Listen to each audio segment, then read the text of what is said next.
If you don't know about flyer deals on Instacart, this message is for you. Flyer deals are like strolling through your favorite store looking for deals, but you're scrolling your phone, and maybe you're in bed.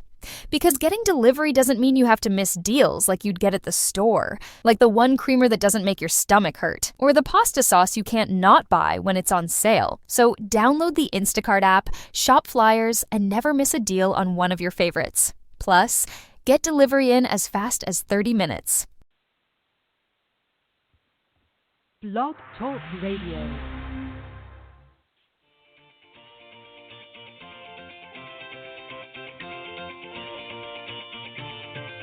Good evening and welcome to Golf Talk Live. I'm your host, Ted Odorico, broadcasting live every Thursday, 6 to 8 p.m. Central from Panama City Beach, Florida, home of the world's most beautiful beaches.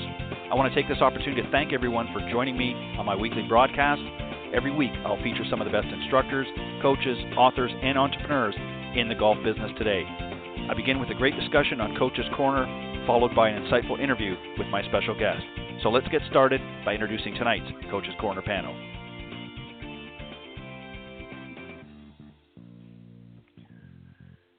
All right, thank you everybody once again for joining me tonight here on Golf Talk Live. We've got a great show for you. Of course, we're going to be starting off here in just a moment or two with another exciting round of Coach's Corner with the panel, and I've got two great guys on tonight.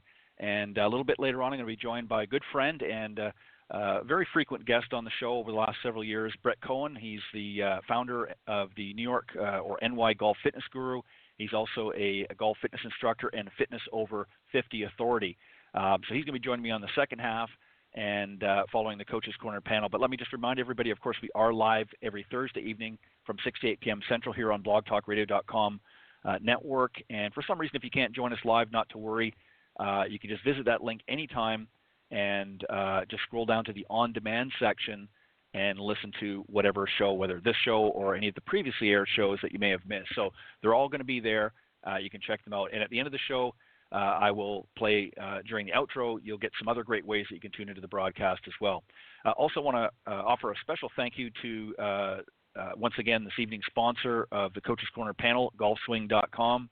And here's just a little bit about them. Golfswing.com, with their cutting-edge technology, have teamed up alongside some of the best golf instructors, coaches, and swing gurus in the business. Together, they have created one of the best video teaching and training online platforms in golf. So if you're ready to break 100, 90, 80, or even 70, then you want to join their online video academy and learn from some of the best. And if you go to golfswing.com after the show and enter promo code GolfTalkLive at checkout, you'll receive 50% off their subscription price. So make sure you do that after the show. Go to golfswing.com, enter Golf Talk Live in the at checkout, and receive 50% off the subscription price. I guarantee it's well worth it. All right, as I mentioned, I've got a great Coach's Corner discussion this evening, and I've got two great guys joining me. First up, of course, is John Hughes, PGA Master Professional and the president of the North Florida PGA section. He was also the recipient of the 2013 PGA of America's Horton Smith Award, and he's one of the top 25 instructors with Golf Tips magazine. Also joining on the panel tonight is another good friend and favorite on the show, Chuck Evans. He's a Golf Magazine Top 100 teacher, Golf Digest, Top Teachers in America, and Top 50 Growth of the Game teacher as well. And he's the Director of Instruction at Apache Creek Golf Club in Apache Junction, Arizona, and also the owner of Chuck Evans Golf. So, John and Chuck, welcome to Coach's Corner panel. Thanks, Ted. Thanks for having us. Yep, same here. Thanks, Ted. All right, appreciate it. And as always, guys, thank you for giving of your time. I know it's sometimes a little cutting it close, having to race home from the golf course, doing a full lesson plan to make it in time for the show. So I appreciate it very much, always, you giving of your time. And I know that the listeners do as well. So I'm going to do this tonight. Chuck, I'm going to start with you on this question. And these questions are really designed really to give the listeners a little bit better understanding of why and how things happen the way they do. So, Chuck, I'm going to start with you. A lot of people have this sort of question in mind, what I want you to do is first give the answer specifically, and you'll understand in a second, then maybe give an explanation as to why. And this question goes this way. What gives the ball its initial direction, the club face, angle, or path? Well, so the golf ball primarily, the initial direction is 85% face, which would leave the rest of it to path. So, a lot of players that John and I see, we all see, struggle with what would normally be a pull slice. Some people hit a straight slice or a push slice, but anytime the ball's curving right for a right-hander, then the path of the club head is to the left of where the face is looking when the ball leaves, and vice versa if you're drawing it. So if you are slicing the ball, you try to get your path more outward. So feel like you're coming into the ball in post impact, that the club head is still traveling out. Let's say target was 12 o'clock. Let's say if the club head is traveling out to 1 o'clock, just try to get that path a little more in to out. Right, and I think a lot of people get confused because most people think, well, it's the way I'm swinging the club, and there is a certain element of truth to that. But obviously, the club face plays a big proponent, and actually some of the launch monitors out there available, TrackMan and FlightScope, basically confirm this.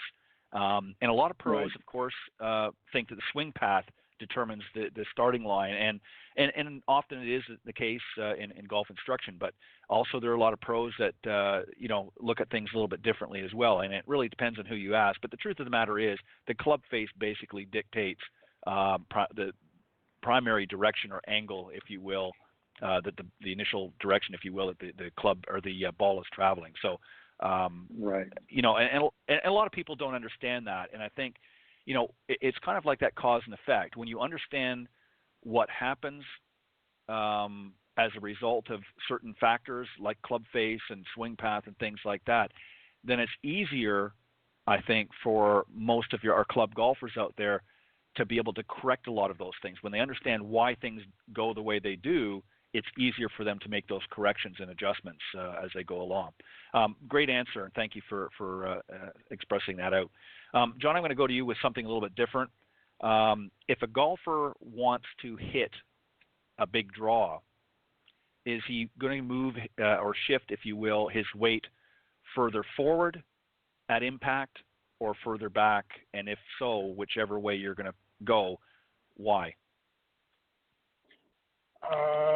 Really good question. It depends on the type of lie that the person has. Mainly, you're always trying to shift your weight forward, regardless. Anything hanging back is going to leave the club open, and or, as Chuck just pointedly said, the club path pulls across you. You get this pull sensation, whether the face is open or not. Bottom line, to hit the draw, you've got to hit the inside of the ball, which means the ball's going to start a little right at target and work back. In order for that to happen, the face has got to be a tad bit open, but the path has got to be working inside to out. With that being said, the only way you make room for that club to work inside to out is to shift your weight and rotate forward to allow the hands a path to create the club into a mirrored path to hit the golf ball. Right. Well said. And Chuck, I might add real quick. Go ahead. Real quick, Ted, to John's answer. When John said the club face is open, it's open relative to the target line, but it's closed relative to the path. Yeah. Right. Exactly. And I want to just sort of draw a little bit further on this somewhat, because again, we're talking about transference of weight, and a lot of golfers end up sort of keeping that weight back, and it creates a lot of different problems. What is, in your opinion, and I want each of you to sort of give an answer to this, and Chuck, I'm going to go to you first, obviously, since John initially attacked this answer or this question. What's causing a good majority of the players, do you think, out there to sort of leave that weight back as opposed to transferring it forward the way they should? What's causing that? Is it setup? Is it a myriad of things, in your opinion? What's primarily causing people to have that weight shift, or not weight shift rather, but keeping that weight back? Well, I think you can start with setup, and then during the backswing, everybody's heard about, well, you're supposed to shift your weight. Well, weight and pressure are only the same in a static environment. Once it moves, it's all about the pressure in your feet, not the center of mass or center of gravity moving away from the golf ball. It rotates in space, which essentially does move, but it's not moving to the foot so much. It's a pressure that's moving to the foot. And then while they're doing that, their shoulder turn is so level and their hip turn is so level that they get this huge Mr. and Mrs. Haverkamp move off the ball. Their head drifts about a foot to the right. And you can't get back from there. I don't care how good an athlete you are. Now, are there players that shift off the ball and turn on the right hip? There's a couple still. But if you look at the best players today, the best players going back through golf history, they all look like they're turning in the center, not necessarily shifting way off the golf ball. Hogan, for example, in his early move, would shift just a little bit to the right when the club started. But as that club started going up, his pelvis turn was going back to the left. So and his shoulders turned on a tilt instead of a flat plane. So the whole thing is, if you know you have to get back, and you're having trouble doing that, why don't you preset your weight and pressure both at address, favoring your front legs, and it could be 65 all the way up to 75%, and then from there feel like you're turning on your lead hip, not your trail hip. So you'll have the pressure there. So when you start down, all you got to do is get out of your way and stay forward. Right. Yeah, and and that's a great advice, because this is a big problem. And the other thing, John, too, that a lot of people have, speaking of sort of weight back, is a lot of the old terminology that we used to hear in golf. You want to feel like you're kind of almost getting ready to sit down on a bar stool or something. That's the way you want to feel when you're getting your posture set up. And the problem with that, what I see a lot of people doing, as I'm sure you do, is they take that literally, and what ends up happening is they end up moving most of their weight at setup or at address on their heels as opposed to on the balls of their feet. What are some good drills, if you will, or what do you do? Because I know you've talked a lot in different tips in Golf Tips magazine about balance. So that's obviously a big factor there. Talk a little bit about that. I'll get to that, because I was on your page, and I'm going to call it the myths of golf: keeping head still, staying behind the ball. These are all great things for Chuck, you, and I to say to the right person at the right time. But to the wrong person, it's a myth. And that causes a lot of the unbalance or imbalance within the swing. Most people don't have body track or another type of pressure plate like Chuck and I have. So one of the things that I'll ask someone to do is set up and close their eyes. And if they feel too balanced to either toe or heel, why don't you just get it 50-50 to start out with? That's a great place to start, because you're starting from a static stop. To Chuck's point, hey, once you start moving, it's the pressure of your feet, but in particular, it's working opposite of one another. As you're putting pressure into your right toe, per se, coming through, you're balancing that by putting the pressure into the left heel. So starting out a little bit more balanced, because what I see is when you tell someone balls to the feet, they get way up on their toes. They're looking to feel the grounder at shortstop kind of thing, or defend a pass in basketball. And that's a little extreme, just like being on the heel standing two up is a little extreme. So the very first thing I always ask people is close your eyes at address and feel where your balance is. You can also use the tip that Chuck just gave if you're wanting to favor more into your left leg, so you can rotate around that. Feel that with your eyes closed before you ever start swinging. And then there's lots of other ways to balance. Going barefooted, it's something that Sam Snead used to do to keep his balance when his swing was off, he'd take his shoes off and play barefooted. That sounds a little comical, but it works. Rolling up a beach towel nice and tight and trying to stand in the middle of it, yet make a balanced swing. Really simple drill to do. Yeah, and there's a lot of great drills, that you can do. And this is a problem, I think, for most people. Everybody seems to, they're focusing on the overall swing, and a lot of times it's very simple things in their setup that are incorrect from the start.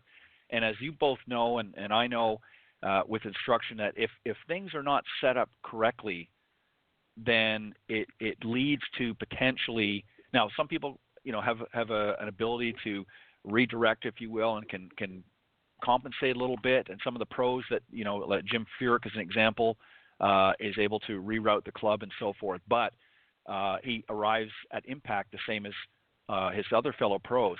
But he might set up differently than many of the others do. So, I mean, that's another sort of a misnomer as well, that everybody has to set up the same. And it's really not 100% true, because if you look back in time, you look at somebody like a Lee Trevino as an example, is another one. Very open in his stance, and other factors as well. But yet he was, a very effective ball striker. So there's a lot of things that have to be looked at from our standpoint. And you're right, John. I think that a lot of times terminology that we use sometimes is taken literally or misunderstood. So we have to be very careful of that. Chuck, I want to ask you this question here. This really revolves around spine angle. Does the spine actually, the angle taken at address, the bend or flexion from the hips is what I'm referring to, stay that way throughout the backswing, or does it change as the hips come out of their anterior tilt? Well, that depends on which part of the spine, if you're talking to the upper thoracic or lower lumbar, but basically it does come out. So you have your you have your address position where you're a little bit in flexion, you're tilted forward, but as you go back, there's two pieces to it actually. So as you start moving the club back, you actually feel like you're trying to stand up while your shoulders are tilting, and you get left side bend if you're a right-handed player. Because if you don't side bend and you feel like you're standing up, then that's exactly what you do. You just stand straight up. On the same token, if you're trying to tilt the shoulders, the lead shoulder downward more, and you don't have that rise from the upper thoracic, then you go down too far. So it does bend, and it does move from flexion to more. It's still in flexion, but more extension, which is more of an up move. Flexion is more of a down move from facing the golf ball. But the key thing that I see a lot of people is in the downswing. Once they have what I call recentered, you've taken the angle out of the knees, the pelvis, and the shoulders, and you've got them pretty much level. From there forward, now you have to have the right lateral bend, or they stand up through the golf shot. And if you don't have that right lateral bend, you can't turn because you're sliding too much. So right. Can you have lateral and rotational motion? You can, with a skilled enough player. But for the average player, in order to get turned and not go into early extension or some of the other phrases we use in golf, where the pelvis is getting closer to the target line in the downswing, the only way to stop that is through rotation, and you have to have the right lateral or right side bend. Yeah, and some of the other things too that, and again, I'm sure we've all seen many examples over the years, and John, I want you to just touch about this. We'll see quite often, and one of the other sort of myths is that the head stays perfectly still. Now I know Jack Nicklaus talked about that, and how Jack Grout used to grab him by the hair and in order to keep his head steady, and there is a certain element of truth to that, but the head does make some movement. But quite often we see, as people come in and out of their spine tilt, we'll see examples where somebody will actually, dip down excessively or stand up excessively as they're going through the swing motion. What are some of the causes for that, and how do we help some of our students, if you will, that have that excessive, upwards or downwards motion with their head as they're transitioning through the backswing and follow through? Well, most people most golfers, let me put it that way, tend to rise up, and that has a lot to do with core instability, hamstrings, hip flexors, glutes, etc. And there's a lot of information out there about that. That's caused a lot by sitting. The more you sit, the less likely that core is going to be very stable for you. And there's not a whole lot that can be done on the golf course. It's something you have to address at home, getting up out of the chair a little bit more often, walking around, reaching for your toes with locked knees. Just some really simple things like that can go a long, long way. When it comes to someone who's dipping, it's not necessarily loose hamstrings. It has more, in my opinion, a little bit more to do with balance and losing balance. When the equilibrium loses balance, it's going to do two things. It's going to slow you down and bring your center of gravity lower. That's just what organically the equilibrium does.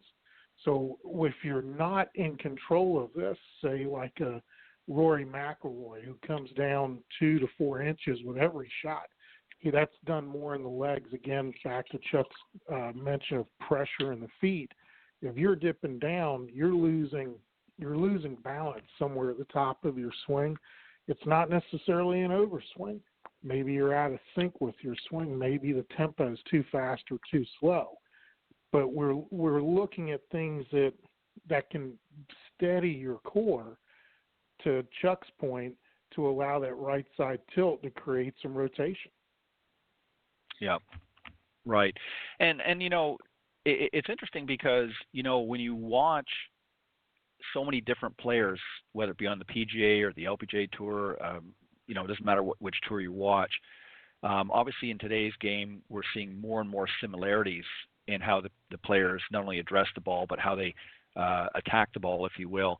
But when we go back, 10, 20, even 30 years ago, we see such a vastly different type of player. And obviously, part of it is the athleticism of today's player is again much different than what we saw 10, 20, 30 years ago. And we can thank players like Tiger Woods and some of the other young guys that have come up through the ranks. And so, when you see that, and you see some of our amateur players out there that obviously are not in the same shape as some of these young guys, I think that they have a hard time understanding why they can't emulate what they're seeing on TV. So I think sometimes, we have to kind of make the best of the situation. And you're right, John. I think sometimes there's things that they need to work on outside of the golf course. We can only do so much, but if they've got weak core muscles or hamstrings or other areas of the body, then those are things that they need to, consult with and get those in check in order to help their overall game. But great answer. Chuck, here's a question that I have that I want you to address. And I'm going to read this out relatively slowly because there's a lot to it. So I want to make sure that you hear everything correctly, because I know you guys don't get to see these questions beforehand, and you don't have the benefit of having them in front of you. So which of these are true commonalities of all the game's greatest players? So this is there's 4 answers, if you will, and a couple of them are fairly common with the greatest players. So A would be the grip, B would be the posture, C would be weight forward at impact, and D a flat left wrist. And we're going to talk about the right-handed players here and just reverse it for left-handed at impact. So again, we're looking for which of these are true commonalities of the game's greatest players. A, the grip, B, the posture, C, weight forward at impact, and D, a flat left wrist at impact. Yeah, well, it would be weight forward. And you can have a flat left wrist, but it depends on your grip style. So, but the weight forward is the key move, except if you're a long drive guy. So again, these are all the people that are hitting it off their back foot, So when you're hitting off your back foot, the club gets down way too early. And essentially, if you were to set up, and let's say that the inside part of the golf ball that you're going to strike was in line with the left part of your pec muscle, okay, if you're a right-handed golfer. And you sway back and you stay back, you've essentially moved that golf ball up to your left shoulder. So even though while the ball hasn't physically moved, you have changed the ball position. So now chances are you're going to either hit it fat or you're going to throw the club head at it, which now bends the lead wrist or the left wrist for right-handed golfers. Right.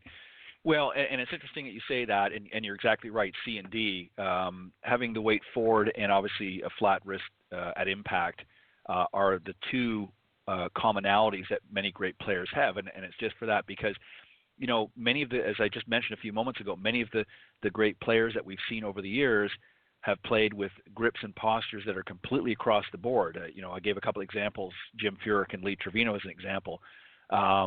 And from strong to weak grips and sort of the hunched and to sort of very erect posture. So, but the commonality is that they're all able to arrive at impact with their weight predominantly forward and their lead wrist is flat. So again, there might be variations of that, again, as you mentioned, because of the type of grip that they're adopting. But generally, those are the two areas. And these are areas, John, that a lot of our amateurs have a problem with, as we talked about a moment ago, is transferring that weight to the lead foot, you know, particularly for our amateur golfers.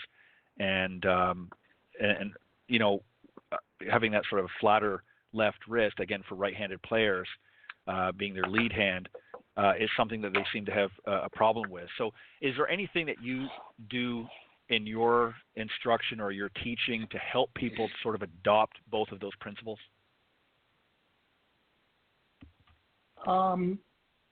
Yeah, what I'm going back to the initial question of face, when someone understands that if they've got the face square to the target, they've got a relatively zeroed out path, all that's left is whether the face is increased with loft or decreased with loft. And as soon as you enlighten somebody to with decreased loft, you hit the ball further, all of a sudden the light bulb goes off.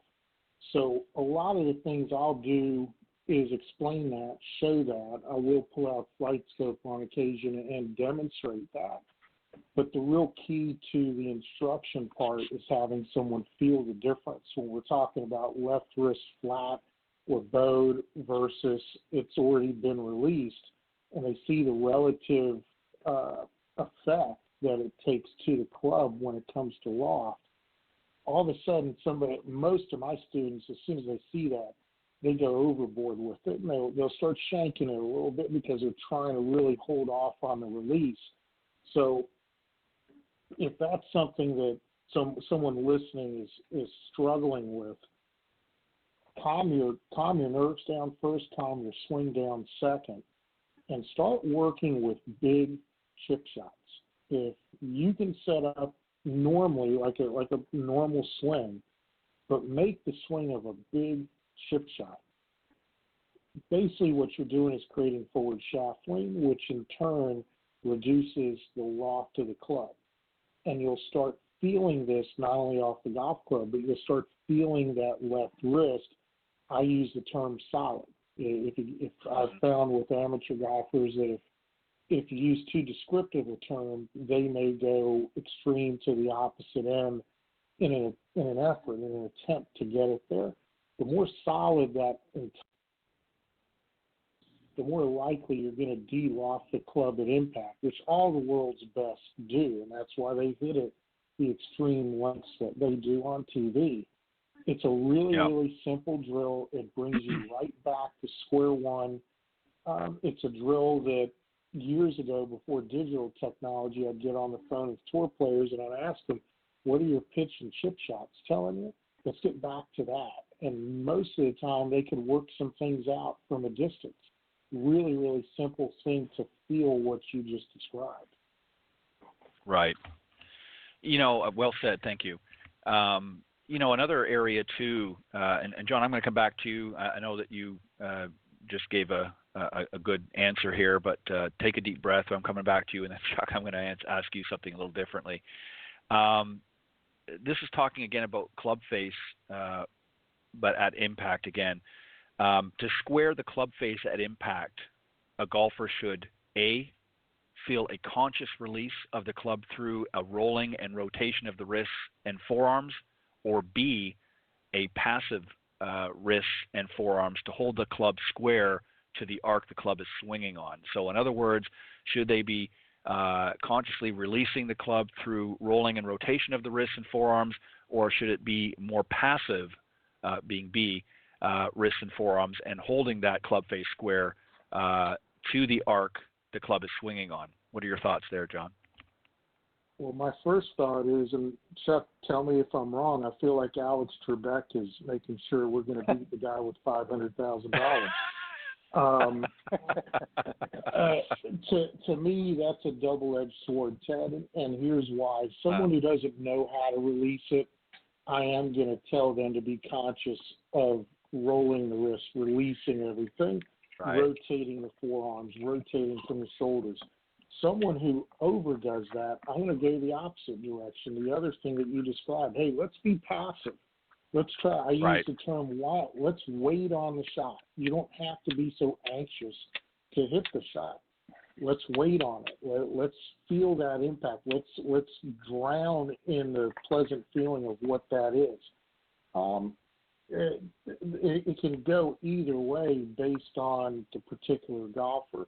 So as much as you try to throw a trick question at me, Alex, I still think I deserve the $2,000. Well, unfortunately, I'll take club face rolling for.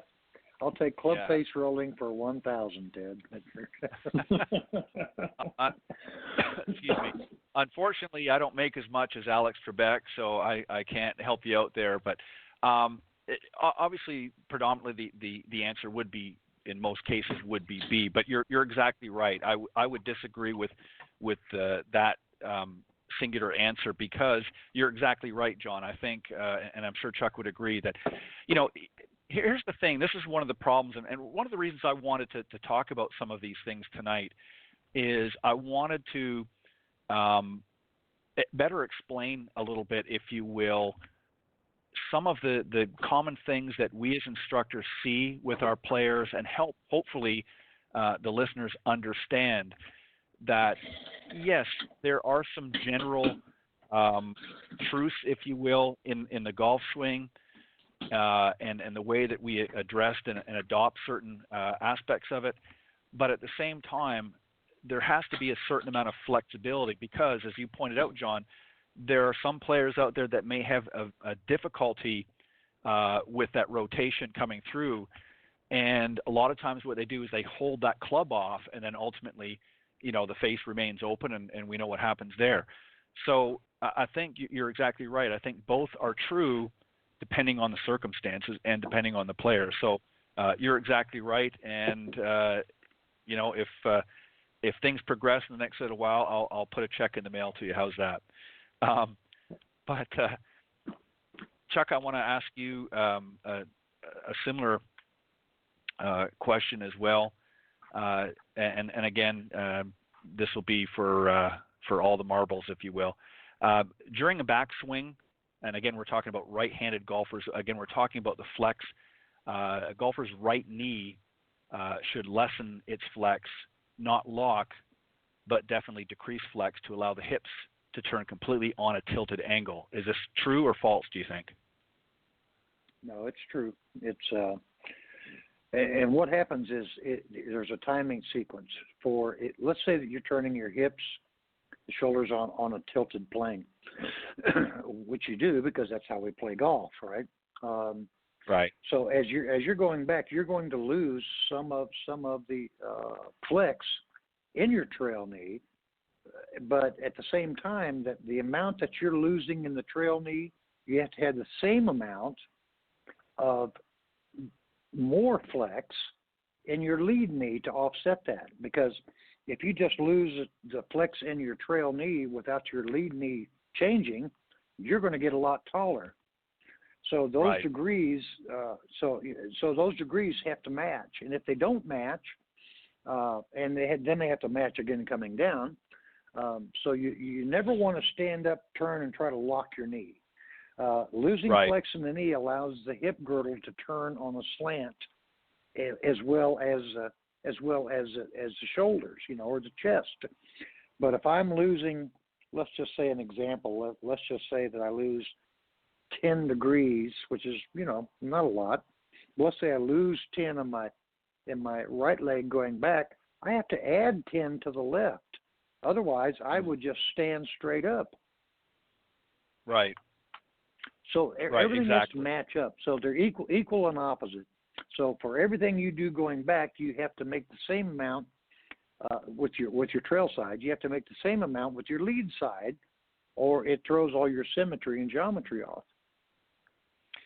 Yeah, you're exactly right, because as that old saying goes, every action has an opposite but equal reaction, and this is what causes, I think, a lot of our amateur players, as you pointed out, Chuck, is they stand up on the ball, and this causes some of the other things that you talked about earlier with their head going up and down, is because they've taken the flex entirely out of their right leg again when they're going back, to load up, but they're not compensating with the left leg, so they're just basically tilting, and this again leads to other things like a reverse pivot, ultimately, because they end up not balancing themselves properly, and then in order to get that flex back in the right, now they've sort of done the opposite thing, and they're falling back onto the right side. So you're exactly right, and again, you'd be surprised that obviously these are things that we're talking about here tonight that people are not, we don't want them to be thinking about when they're standing over the ball hitting their golf shot,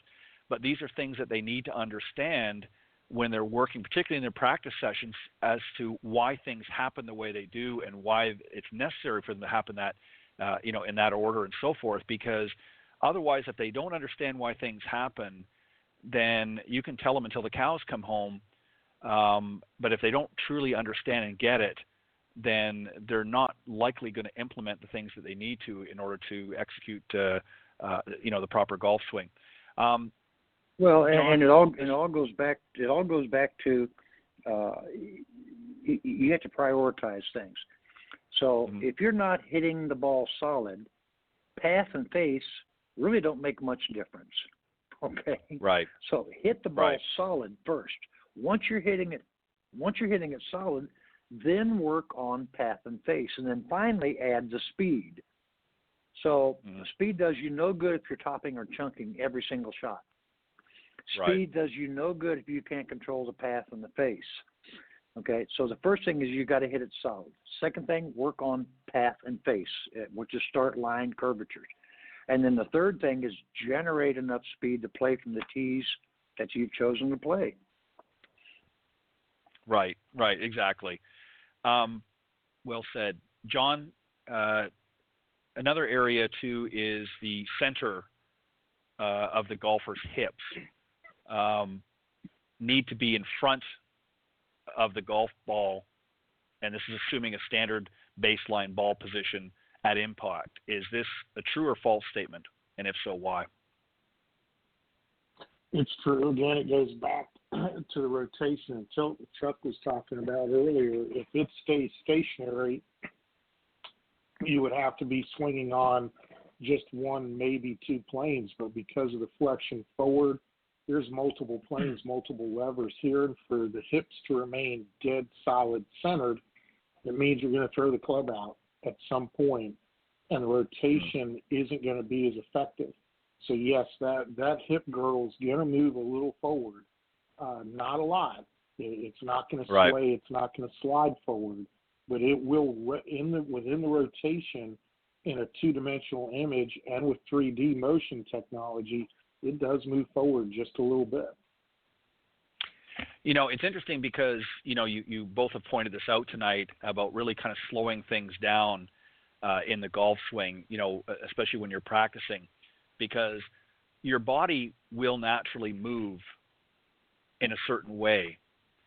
It just the way our body works. I mean, if you're moving one way, it has to compensate in order to stay balanced. Otherwise, we're falling over.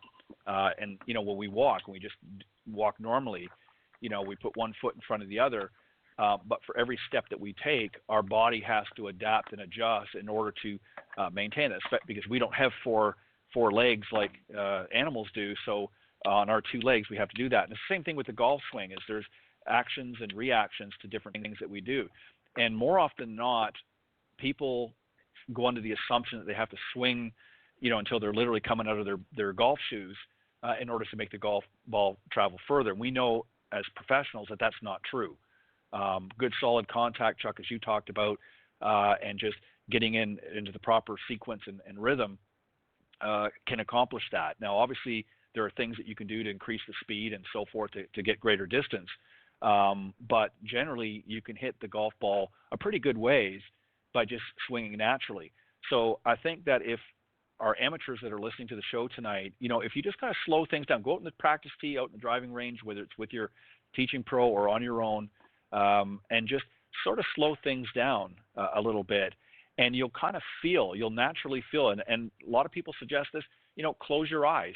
You don't even have to hit a ball, just sort of swing like you would your golf swing, get into your posture and that, but go maybe about 50% of what you would normally swing, and just to kind of feel that transition. And most people will do a proper transition at that speed. But once they start, as you guys know, start speeding things up, all kinds of funky things start to happen. So kind of just slow it down a little bit. And some of the things that we talked about tonight are not things that you have to sit and focus on or dwell on over every golf shot, but I think they're good things to understand and know, and certainly good things to discuss with your teacher professional when you get together and ask them a little bit more about some of the things we talked about tonight, and just get them to explain why they're important and why you need to understand this. The last question for both of you, I just want to, and we've talked about this, probably 1,000 times on the show. Chuck, I'm going to go with you first. And it's really about using video. Do you make good use of video, do you think, yes or no, and why? Well, so, video is a 2D view, and you can make good use of it if you're at the right angles. It depends on what you're looking for. I use video almost every lesson. I do it before, I do it after, I do whatever drills we're working on, because it allows the player to see some of the areas that we're talking about. When you're going back to, we'll do what we naturally do. The problem is that every one of these 15 handicap and above, and some lower handicap players get out there to hit a ball, and they're not allowing their body to do what they want to do, because they've read, watched a YouTube video, their friends have given them advice, and so now they're no longer doing what their body wants to do. They're trying to do things that their body doesn't want to do. So the video will show them, and I give them a little screen thing. It says, this is I'll have them go through the screen. This is what your body wants to do. And you don't even have to do a screen to do that, but, this is what your body wants to do. This is what you're trying to do.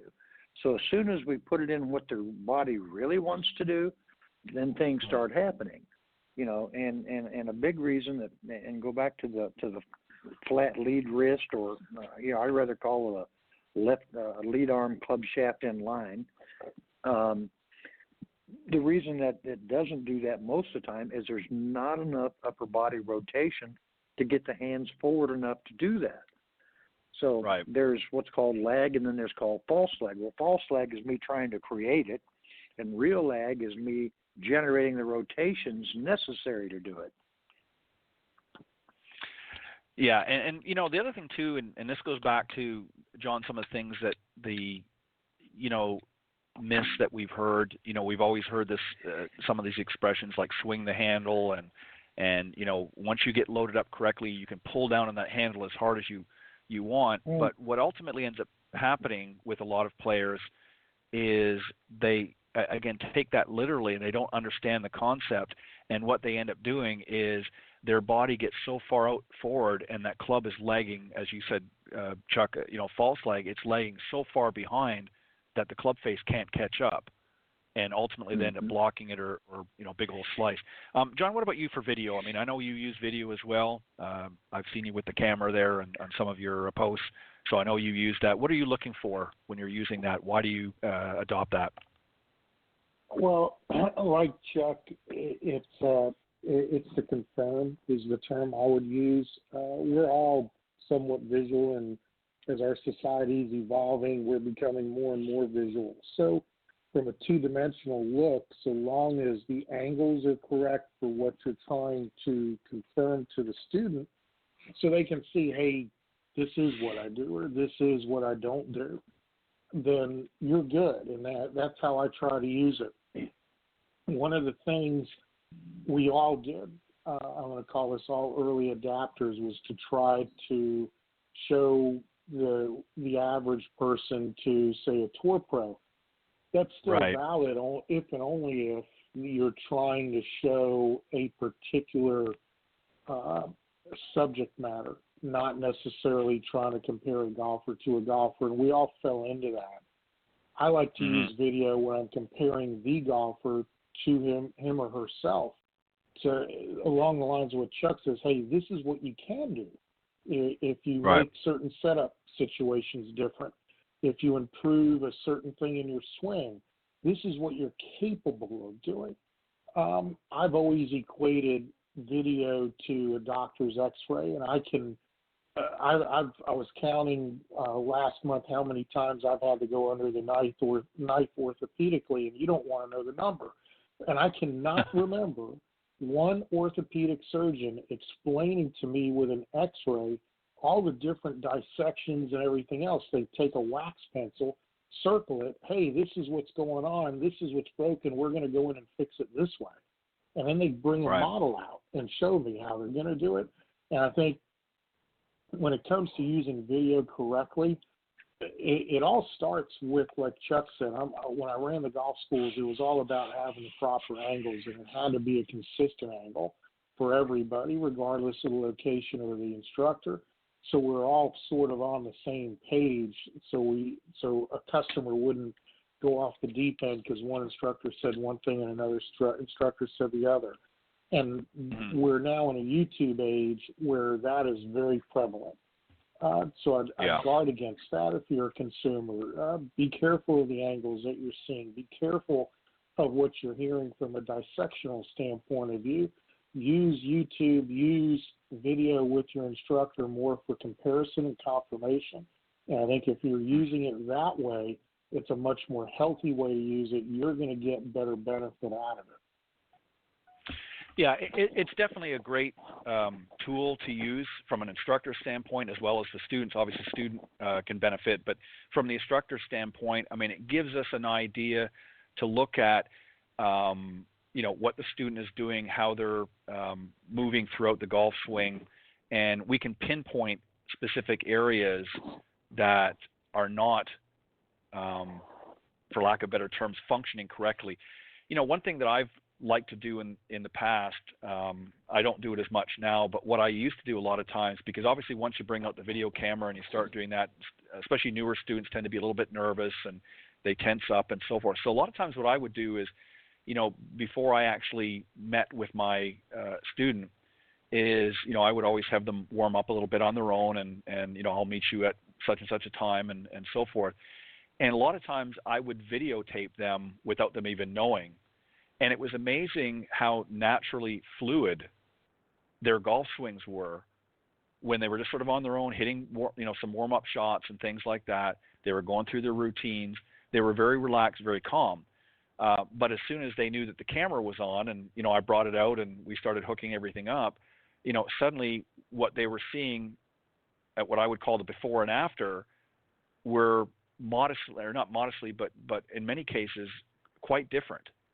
Because now they were conscious, so they were trying to make things look perfect, trying to compare, as John, as you pointed out, and I think it was I think it was a good idea in some ways, but it was a bad in others.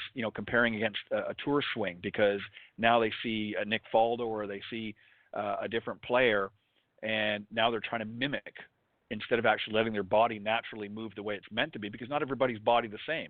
they're trying to mimic what they're seeing a tour pro do at the incorrect, areas, and they're forcing it. So I think video, as you both have pointed out, I think is a very valuable tool. But again, the angles have to be right and the circumstances have to be right, and it has to be used in a way to provide visual feedback to both parties. And I think once it's done in that context, I think it's, in my opinion, one of the best tools out there to have in golf instruction. But if it's not put in its proper context, it can actually, in my opinion, it can, as you both pointed out, we see so many different videos and things on YouTube, and many of them are not correct or shot at odd angles and don't really give you an accurate depiction. So you've got to be careful of that. And the consumer, they're pretty savvy nowadays. They're starting to get with it, but we as instructors have to be up there as well. Guys, I'm sorry there's no big check at the end of this coach's corner. But you guys, yeah, I know. you went through all that for nothing, right? But no, guys, I appreciate it. I wanted to do something a little bit different. We always talk about a lot of other topics, and this was a couple of questions that I was trying to think of what we could talk about tonight, and I came up with them actually a couple of weeks ago, and I was going to do it with one of the other panels, and I thought, no, I'm going to save this for Chuck and John. You actually filled in for Clint tonight, so you got to have the honor as well. So, but you guys did a fantastic job as always, and I appreciate it very much. Very quickly, John, I'll let you go first, and then Chuck, let the folks know if they want to reach out and get in touch with you and learn a little bit more about how you can help their games. Sure. First off, Chuck, great to listen to you again. It's been a little while since I've been on the program with you. It's always a pleasure to do that. And Ted, once again, thanks for the honor and privilege. It's always great to give back to the game of golf through the medium that you've been able to very successfully support over the past few years. You can reach me. It's really easy. John Hughes Golf, whether it's Facebook, Twitter, Instagram, LinkedIn, everything's John Hughes Golf, johnhughesgolf.com. In a few minutes, a new video tip will be released at 8 o'clock. Nothing from a actual physical standpoint of view. This is more like going back to high school geometry and some really simple things that people should understand. And I'll have a lot more of these coming out as the year progresses. And again, thanks, Ted. Always a pleasure. Thank you, John. Chuck, what about yourself? Best way that folks can reach out to you? Well, I think it was great. Hadn't been with John in a long time. We don't stay in touch as much as we should, but that's probably my fault. But and it's always good being on the show because again, the listeners get a lot of information, and we're just like any other medium. We can sometimes overload them, so it's always best to see your local teaching pro for some of the things that we've talked about. But if you want to visit me, you can go to chuckEvansGolf.com. My email and phone number's there. If you want to look at some videos, some training drills, you can go to UltimateGuideToGolf.com. And then you can reach me through Facebook, Twitter, and Instagram at Chuck Evans. So thanks for having us, Ted, and John, it's great being on with you, brother. All right. Well, guys, thank you very, very much, as always, for jumping on tonight's show on the Coach's Corner panel. As always, you've done a fantastic job, and I look forward to having you guys again on a future show as well. So keep up the great work. Have a great weekend, guys, and I'll talk to you soon. Bye-bye. All right. You too, Ted. Thanks. All right, that was guest panelists tonight, Chuck Evans and John Hughes, filling in for Clint Wright. Appreciate that, John. And Chuck, again, did a great job.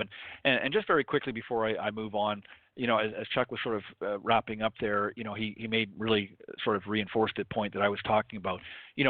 Coach's Corner panel, we're not here to necessarily solve everybody's issues or problems. It's really to create a dialogue and a discussion on the show, and providing feedback through my fellow golf professionals.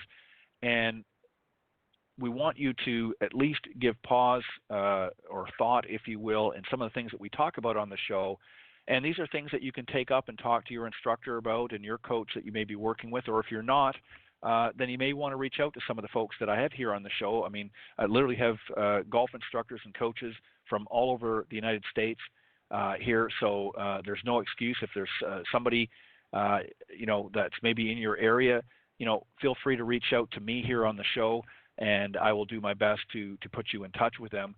And if not, if they're not in your area, I'll certainly do, again, my best to help you find a good quality instructor in your area as well. But we try to tackle some of the issues and some of the topics that we feel are important for the average golfer out there to adapt and listen and understand. And sometimes it can be a little bit overwhelming, some of the things that we're talking about, if you're not, especially if you're new to golf and you're not familiar with some of the terminology that we may be using.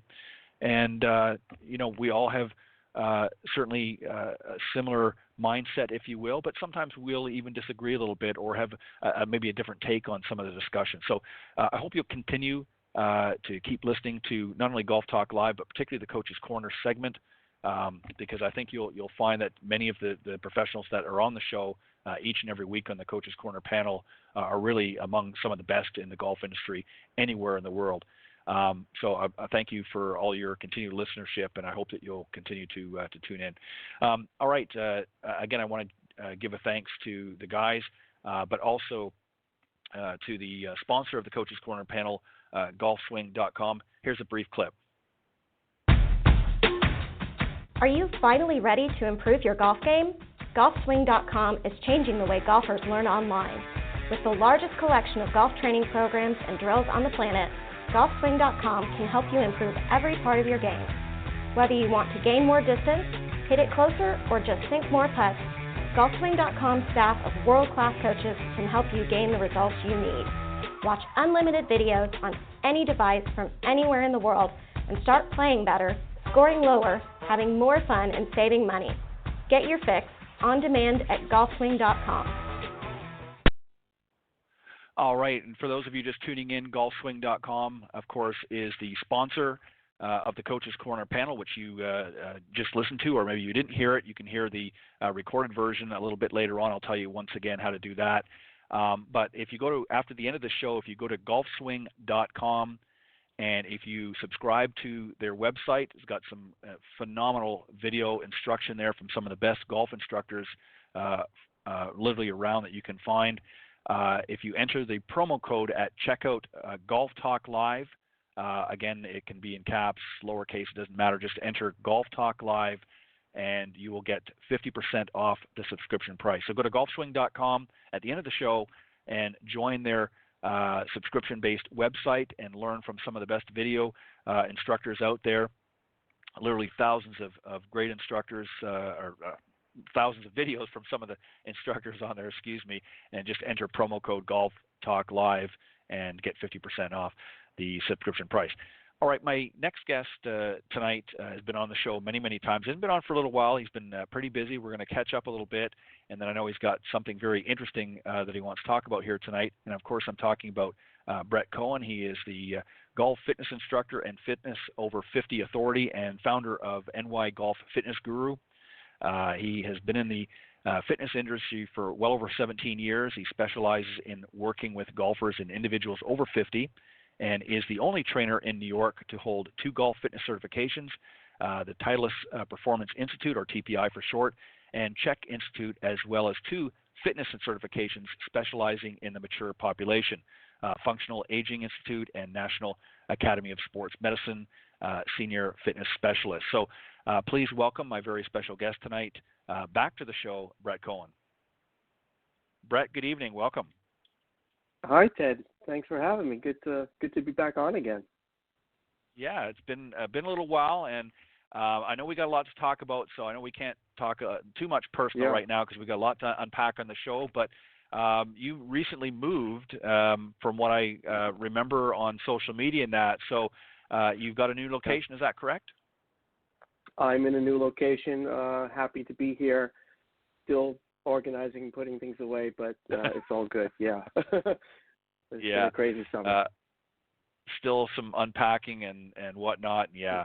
Well, congratulations on your new facility. I know that you'll have many successful days there and years ahead. So congratulations on that and good luck. All right. I know we're going to talk about something specific. I'm going to just belt out the topic here, and then we're going to dive right into it because I know, like I said, there's a lot to unpack. Tonight's topic that we're going to talk about is a dissertation on disassociation, your guide to the ultimate golf swing.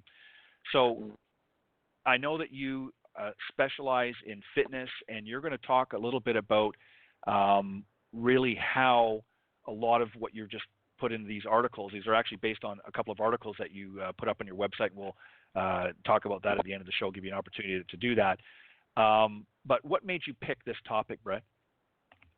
Well, I think that the concept of disassociation is the most important concept golfers don't know about. I mean, personally, I think every athlete, regardless of whether they're an amateur or a professional, should know what their sport requires. And we know golfers are athletes. But over the last 10 years of screening and working with hundreds of golfers, none of them have said that they've been introduced to the term or the concept of disassociation. And I've asked.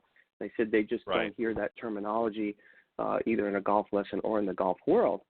But every golfer knows that golf is a rotational power sport, and training for power really requires that you truly understand the concept of disassociation, because the inability to dissociate can show up in your backswing and in your downswing, and it's really important to be able to do when you're working on path or plane. So disassociation, to me, is the key to unleashing the elastic energy potential in your golf swing. So what is then, Brett, so for those of us that don't do what you do, what does disassociation, what is then exactly is dissociation, and how does it relate to the golf swing? So here's how I view it. So as it relates to golf and other rotational sports, I'm going to define disassociation as the separation of one body segment from another in what's known as the transverse plane. And for those who don't know what the transverse plane means, I'm going to explain that. So we imagine a line dividing the body into upper and lower halves. And any movement that is parallel to the waistline is rotational in nature. So that movement is happening in the transverse plane. In other words, the transverse plane is where rotation happens. But in order to access the rotational power that a golfer needs, they must be able to separate that upper and lower body in the backswing and the lower body from the upper body in the downswing. So ultimately, separating the upper half of your body from your lower half in the transverse plane is what disassociation is. Okay. All right. Everybody. So that, yeah. That explains it. Obviously, we're talking about upper and lower body. So how does it work? Explain a little bit further.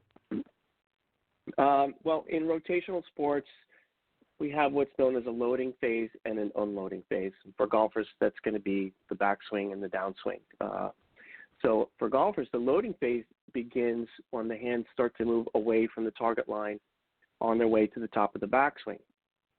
And in order to do that effectively, the athlete needs to move their upper body over a relatively fixed lower body. In other words, the lower body needs to be able to be stable long enough for the upper body to disassociate itself from it, right? So when your feet are planted firmly on the ground and you're moving your hands away from the target, you're actually stretching muscles, tendons, and fascia that connect the pelvis to the torso, which is anatomically known as the anterior oblique sling. I mean, the term sling gives you an idea that we're stretching something out that we're eventually going to shorten.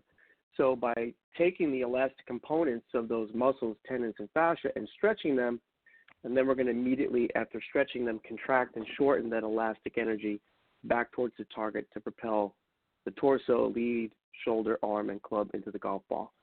But if you have the habit of taking your club too much to the inside, which a lot of the golfers I work with struggle with, bringing the club into the trail hip, then you're not going to be able to store that elastic energy because you're no longer stretching out that anterior oblique sling. It's only when you disassociate the upper body from the lower body that your torso can work in concert with the hips and generate the club head speed in an efficient and fluid manner. Okay, so let me ask you then, just for, obviously Golf Talk Live is a golf show, and we're talking about the golf swing here. But for those that maybe are fairly new and don't know a lot of this yet, give us a non-golf example, just so that we can kind of put things in perspective. Yeah, sure. So immediately think of a bow and arrow example. In order to make the arrow go far and fast and hit the desired target, you must first stabilize the bow with your lead arm. So that analogy would be like the lead leg of a golfer. If it's a right-handed golfer, your left leg. And then you're pulling the string back as far as you can with your trail arm. That string is going to be the anterior oblique sling. The trail arm is going to be the trail shoulder, right? The arrow is represented by the golf club. So in order to do that, to pull the string back as far as you can, you're going to have good posture, balance, strength, and muscular elasticity to keep one part of the body secure and stable while stretching out the opposing segment. So in other words, we're keeping the bow secure and stable while stretching out the string to pull the arrow back and launch it as far as we can. So one half of your body remains stable while the other is moving, and this is what allows the golfer to generate power, and it's really the perfect example of how stability and mobility work together in the body, which is basically what we're measuring in someone's ability to disassociate their body, one half of their body from another. Okay. So how do you tell then if a golfer is able to disassociate their upper from their lower body? What are some of the signs, and how can we? Yeah, it's actually pretty easy. So in the screening process, the first 3 screens that I perform are disassociation screens, but we're still talking about the backswing. So if they're coming in and they're complaining, which is pretty much everyone that comes to me, that they're losing power, right? They want more distance, they want more speed, they need more club head speed, which is going to transfer into power, or they have defined as tissue issues, right? Their low back hurts, their lead elbow hurts, or they've been told by a golf pro or their buddies they're a little too armsy, right? That they're a little upper body dominant. I'm already thinking that they're struggling with disassociation, but I still have to assess, right? I can't just guess. I need to assess, and that's what comes next. So the first screen I'm going to do when it relates to the backswing is what's known as the torso rotation test. And in this test, I'm simply asking the golfer to stand in a mid-iron posture. I'm going to tell them to keep their lower body still, no movement at all, and with their arms folded across their chest to rotate the upper body back and forth. And if I see that they're struggling with that pattern, the first step is to add stability to the lower body by simply holding on to the hips. And by that way, I'm going to know whether it's a mobility issue, meaning they can't rotate the upper body well enough, or a stability issue, or it may be a combination of those 2 things together. So if the pattern immediately improves, it says to me that the athlete needs more strength and stability in the lower body and the core in order to be able to do it on their own. But if it doesn't, well, then I'm going to need to look at some other screens later on that will help me determine what might be happening, because if stability alone doesn't work, it may be a coordination problem or a mobility problem, which we'll find out later on.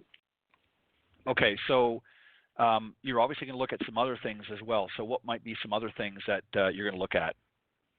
Well, so since we know that the backswing starts with the upper body and the rotational capability of the upper body, we're going to look at how well the thoracic spine moves independently of the lower body. So I'm going to measure that by doing what's called a seated rotation test. Very simple. Put somebody in a chair, keep their legs together, put a stick on the back of the shoulders to keep the spine from bending, and ask them to rotate as far as they can in each direction. And in that test, I'm looking for about 45 degrees of rotation in both directions or more. Additionally, I need to see how stable the lower body is, right? So I'm going to do what's called a glute bridge test. This is lying on their back on the floor with their knees bent, feet on the floor. And in this test, I'm going to test one glute at a time, so a single leg test, and see how well that athlete can maintain a stable pelvis on one leg on the ground for at least 10 seconds. Right. And that gives me an idea of how strong or how well they're able to stabilize their pelvis on one leg. And finally, what's called the lower quarter test, and that's to see if they have sufficient amount of mobility in the trail hip. So if we're talking about a right-handed golfer, we're rotating into the right hip in order to load that hip in the backswing, and we're going to need about 60 degrees or more of rotational capabilities from the ankle, knee, and hip in order to do that effectively, in order to sufficiently load that trail hip, be able to turn the torso over that fixed hip so they can load without swaying or leaning away from the target line, which are common problems when we don't have adequate mobility in the trail hip. Right, exactly. Let me just pause for just one quick sec. I just want to remind everybody real quick, and then we're going to jump into to more of the discussion here. I want to remind everybody, of course, that tonight's sponsor, golfswing.com. Go to golfswing.com, and at the end of the show, and sign up for their website. It's a subscription-based website, has some great top PGA instructors that can help you with your game. And if you enter promo code Golf Talk Live, you'll get 50% off. So make sure you do that at the end of the show. And for those of you that are just joining in and want to hear the show in its entirety, you can certainly listen to this segment right now. But if you go to blogtalkradio.com /Golf Talk Live, at the end of the show, you can hear the entire show in its entirety. Just scroll down to the on-demand section. All of the shows are auto-recorded, so you can listen to them when it's convenient for you. So if you missed the first half of the show or you're coming in midstream, not to worry, you can go. And at the end of the show, I'll also play in the outtake some other great ways you can tune into the show as well. So lots of great ways. And again, don't forget to go to golfswing.com at the end of the show, enter promo code Golf Talk Live, and you'll save 50% off the subscription-based price. Okay, so Brett, we've now sort of gotten an understanding of how disassociation works in the backswing, or as you put it, the loading phase. What is supposed to happen in the downswing, the unloading phase? So walk us through that now. Yeah, so now we know that the upper body initiates the backswing sequence, and so it should be apparent that the lower body begins the downswing sequence, and it does. But if you don't perform the backswing sequence correctly, it's going to be nearly impossible to do that. So the downswing sequence is actually going to begin with a proper backswing. And if you're not disassociating the upper body from the lower body in the backswing, then probably you're doing what most golfers tend to do, taking their hands too deep to the inside. Some of the results are going to be a loss of posture. Some of these swing characteristics that I'll see are early extension of the hips, or moving the hips towards the ball too soon in the downswing, lifting up out of posture, or what's called a flat shoulder plane typically, or even a reverse spine angle, which means that the spine is tilted towards the target line rather than away from the target line in the backswing transition. So all of those characteristics are a result of not being able to maintain dynamic posture, and that's going to make it really difficult, if not impossible, to keep the club on plane. So now we're ready. Once we're able to do that, to bring those hands away properly, we're ready for the unloading phase, or the downswing. And an efficient downswing is going to start with the lower body, which is transferring the speed and power into the torso, the arms, and into the club. Regardless of the style of a golfer, the way the swing looks, in order for it to be efficient, the downswing sequence needs to begin with the lower body. So when you look at the best players in the world, when they get to the top of the backswing, the first segment to move is going to be the pelvis, the second is the torso, then the lead arm, and finally the club. And that is what we refer to as an efficient kinematic sequence. And what's amazing is that regardless of style, all great ball strikers have a very similar kinematic sequence of generating speed and transferring that speed throughout their bodies.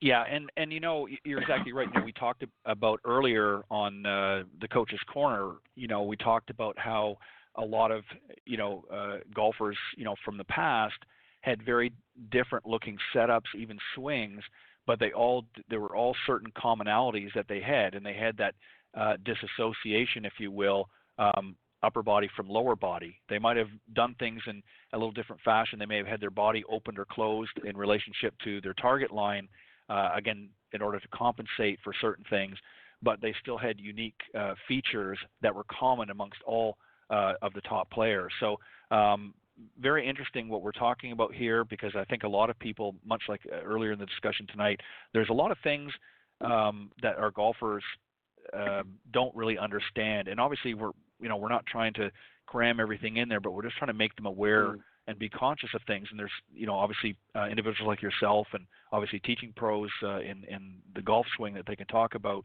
or talk to get more definition. But we really just want to sort of give them a taste of things. So how can you tell if someone is able to disassociate the lower from the upper body to sort of produce that kinematic sequence that you're talking about?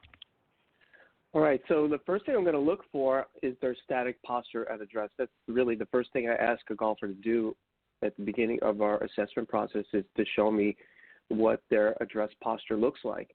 And as I said earlier, the perfect downswing really begins at setup and with the backswing. So we know the best players start with a neutral spine at address. And what a neutral spine means to me is basically it's a straight line that represents or looks like the letter I.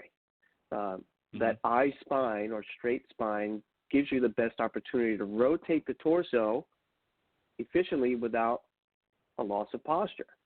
If, however, the golfer in front of me sets up to the ball with a spine that looks more like a letter C, a common distortion of the spine today, or a spine that looks like the letter S, another common distortion, that's definitely going to limit their ability to turn or separate and disassociate their upper body from their lower body, because they have trouble with pelvic mobility and thoracic mobility, and they're likely going to compensate for that lack of rotary ability by moving too much from the lumbar spine, the lower back, which will eventually lead to irritation, inflammation, pain, injury, and eventually surgery. That's why I said earlier, when someone comes in and they're complaining about these issues, I already know based on how the body functions that it's likely because they're just not moving well enough to use their body correctly.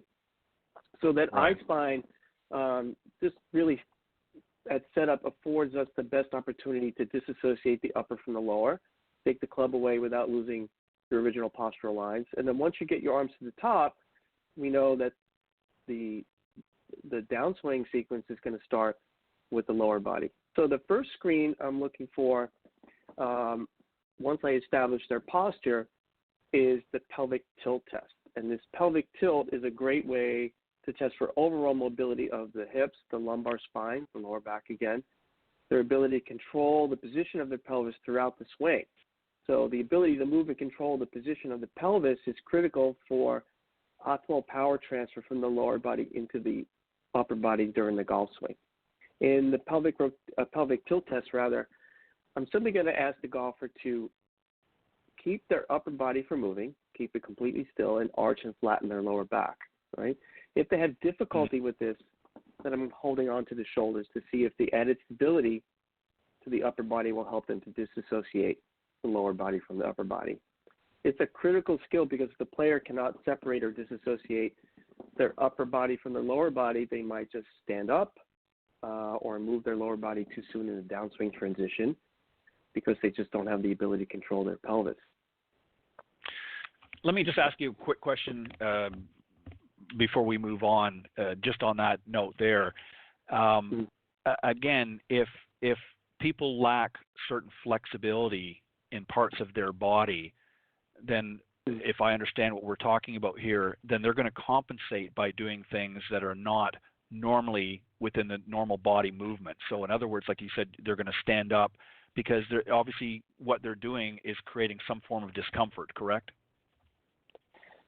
There's really a restriction in the body they're probably not aware of. They may not know exactly what it is, but the body's going to take the path of least resistance. So, every golfer has an image in their mind of what a good golf swing looks like. We've all seen enough good ones if you're watching professional golfers on television.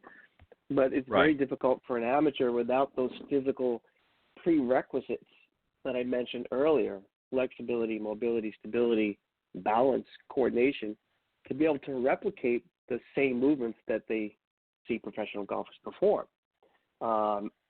So oftentimes, rather than staying within themselves or learning how to swing with the physical abilities they currently have, they try to do a little too much.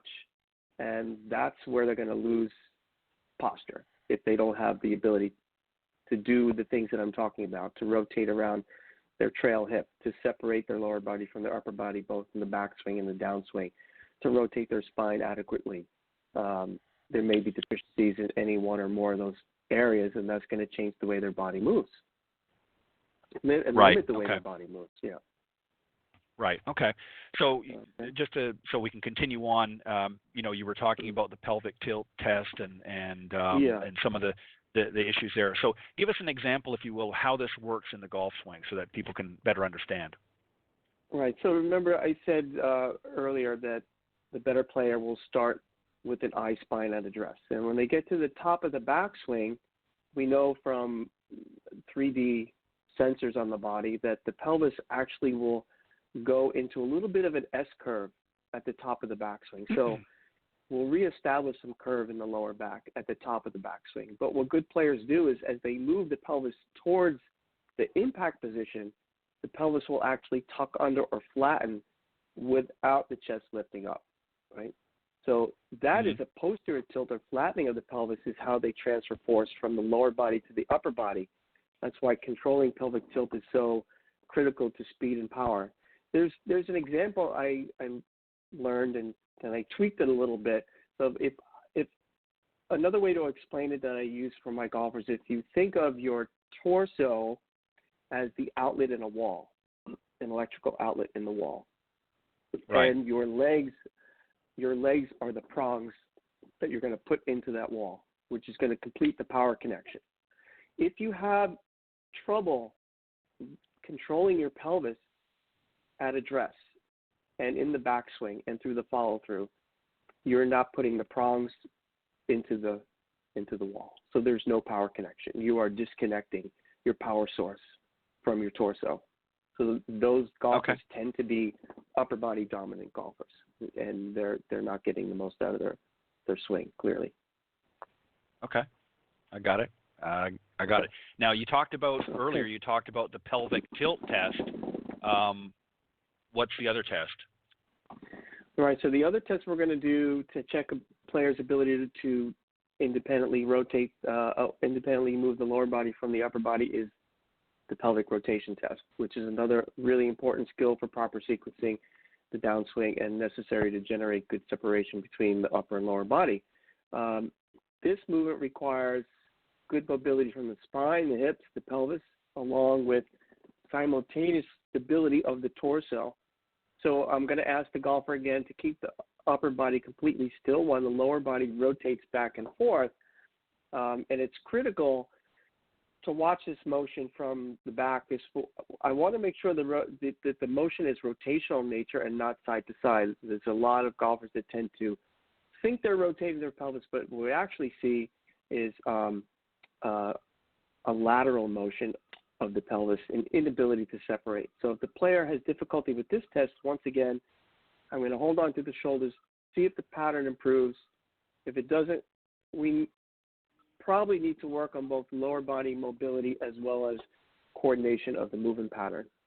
And it's an essential test because it's clearly important in a downswing sequence. As you know, if you're working on path and plane, it's the lower body being able to separate itself from the upper body that allows us to drop the club into the slot, right? So if you're having trouble with path and plane, it's directly related to your ability to separate or disassociate that lower body from the upper body in the downswing. Okay. So if a player struggles with these screens when you're testing them, for disassociation, what are some things or what are some of the best ways that you can help them to improve? What can they do to help improve that?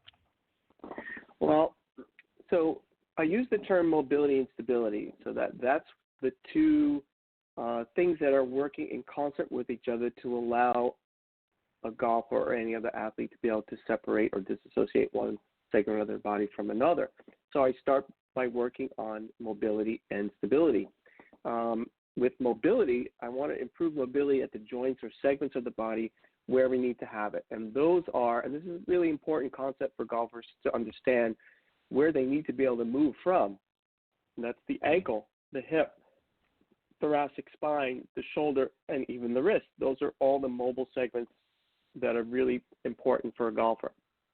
And alongside the mobility work, we're going to do stability work, which is commonly called core work.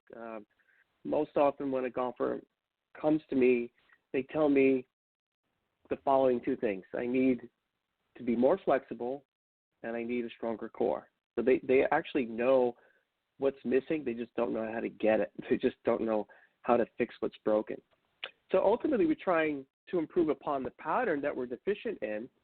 And in order to improve upon that pattern, in addition to the mobility stability work, we're going to work on that pattern by unloading the pattern, right? So if someone's having difficulty doing the pattern standing up in a field of gravity, where they have to stabilize and mobilize all the joints from the ground up, then we're going to take that athlete down to the ground where they no longer have to work against gravity. And as the pattern improves on the ground, on their back or on their belly, then we move them to the next position, which is going to be on all fours, which we commonly call a quadruped position, just like a crawling position, a baby crawling. These are all the same positions we go through as we go from infant to having the ability to walk. And then we're going to move from the crawling or quadruped position to a half or full kneeling position, and then finally to standing. So hopefully by the time we get to standing, standing is going to be the standard, that we're taking them back to the screen or the test to see if they can perform that movement pattern without support, without artificial assistance.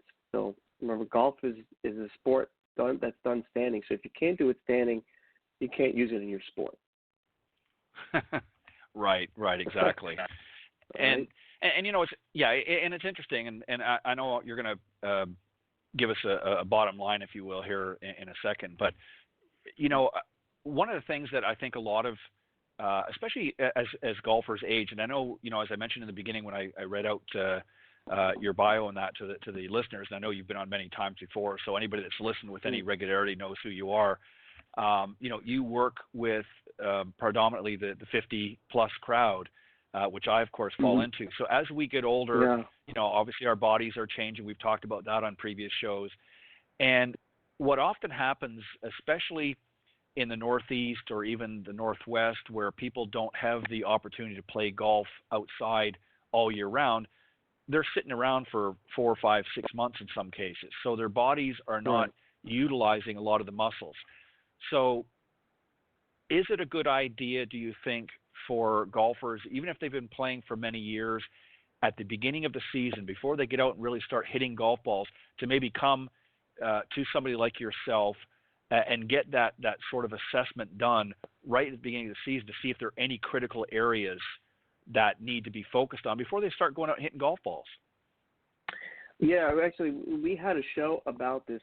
I think it was, I'm trying to remember the title of the show, but it's actually more critical to do it not at the beginning of the season, but at the end of the season. So, as we spoke about in the Northeast, right, to preparing for your upcoming season, I think that was the title. Your preparation for the upcoming season starts when this season ends.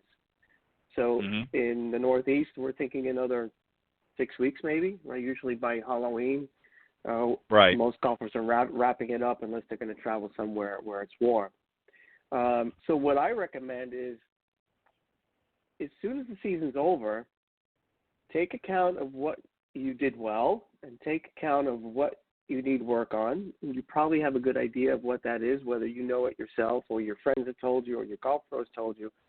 And let's find out why. Come in, get a screen. The screen is going to tell me what's working and what's not. And then it will also tell me if something is not working, how that may be affecting your golf swing. One of the swing characteristics, a swing characteristic that you may already know you have. So let's say you already know you're an over-the-top golfer, right? I'm going to find out physically why you're an over-the-top golfer. And then the goal of the off-season, the objective then is to find out the reason why, work on improving or eliminating it, and then reestablishing a new pattern, a new golf swing, if you will, before the beginning of the next season so that you can hone it in while you're playing. Because remember, even if we move a restriction, a physical restriction, that doesn't in any way guarantee you're going to play golf better, which is ultimately our objective, right, is to play golf better. It only gives us that window of opportunity to take advantage of the physical assets we now have established and move our body in the right way with the proper coaching. That's where you come in, where now you could take a player that has better physical qualities and teach them a better golf swing. Right. And that's where the team makes a difference. That's where a golf pro, a fitness instructor, and possibly a medical person who is necessary can work together to really take a golfer to the next level. So my recommendation is don't wait till the beginning of the season. Do it at the end of the season. Yeah, and and you're exactly right. I remember that show now. And you're exactly right, Brett, because quite often, what a lot of players do, obviously as golf instructors, we're not trained in the areas that you are. I mean, we can certainly see certain signs and things that can identify issues that the golfer may have, but we don't understand from a medical standpoint or from a physical standpoint necessarily why that person is having an issue there. And quite often what will end up happening is obviously some of the more seasoned and veteran instructors may pick up on it, but some of the junior ones that maybe are just sort of coming out may not. And more often than not, what they do is they change things in the swing to compensate. And ultimately what ends up happening is, if they're favoring one side because of, physical discomfort or mobility issues, and that now the golfer's compensating by, shifting their weight in a different way. And then that creates a whole myriad of issues. So I agree with you. I think, at the end of the season, I think it's good to go in and have an assessment done. And that a lot of times can answer not only for the student, but also for the golf coach as well. Some of the issues that maybe throughout the season that person has been experiencing. And it gives the golf coach or teacher professional a whole new opportunity to say, okay, well, instead of adjusting this or doing that, we've now identified through this screening process, through you or somebody like yourself, a fitness professional, that there are physical issues that are preventing, player A or player B from, moving in certain ways. So instead of adjusting the swing to compensate, let's address the key issues, whether it be through exercise or stretching or what have you, or in some cases, in extreme cases, it may even involve surgery. So, you're exactly right. I think you need to do that at the end of the season, and that way when you've addressed that through the off season for those that can't play all year round, then when they come out bright-eyed and bushy-tailed in the spring, they're ready to actually play, and they've, everything's been done. Yeah, so you're exactly right. Okay, so I actually think people, golfers that live in the Northeast that have an off season have an advantage. Professional golfers no longer have an off season, but they have trainers and staff working with them all year round to keep them tip-top shape and from wearing themselves out. But I think it's an advantage. I think it's lacking in a lot of sports. Even in tennis, there's no off season anymore. You need time to heal. Because the golfers I'm working with, basically what I'm doing in season is helping them maintain mobility, working on recovery, because they have the opportunity to play 2, 3, sometimes 4 times a week. So we're not going to get stronger with all that golf. It's not physically possible. There's not enough time to recover from heavy loads or anything. But in the wintertime, we can address what's not working, work on strength, club head speed, and then ideally go into the golf season, ready to roar.